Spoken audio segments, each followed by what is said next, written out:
ఓం నమ శివాయ. హాయ్ అండి, అందరికీ నమస్కారం. ఈశ్వరి జ్యోతిర్వాస్తు కేంద్రం, scientific research centre, Alivelu Mangapuram, Tirupati. నేను మీ శివకుమార్ కాగిత.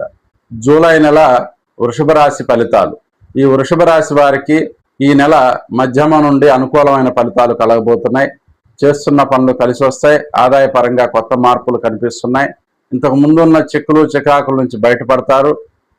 చిన్న చిన్న మాట పట్టింపులు పొరపాట్ల వల్ల వచ్చిన సమస్యలు కూడా సమస్యపోతాయి. ఆరోగ్యపరంగా మెరుగుపడుతుంది. ఆదాయపరంగా అనుకూలంగా ఉంది. చేసే ప్రయత్నాలు మరింతగా కలిసి రావడానికి ఈశ్వరారాధన చేయండి, చాలా బాగా కలిసి వస్తుంది. అట్లాగే ఈ నెల మీకు అనుకూలమైనటువంటి తేదీలు 6, 7, 8, 11, 12, 15, 16, 22, 23 తేదీలు అనుకూలంగా ఉన్నవి. ఆయా తేదీల్లో చేసే పనులు మీకు కలిసి వస్తాయి. ప్రతికూలమైనటువంటి తేదీలు 1, 9, 10, 17, 18, 19, 27, 28 తేదీలు ప్రతికూలంగా ఉన్నవి. ఆయా తేదీల్లో చేసే పనులు 1, 2 సార్లు ఆలోచించి చేసినట్లయితే మంచి సత్ఫలితాలు పొందగలుగుతారు. Thank you. Please subscribe. నమస్కారం.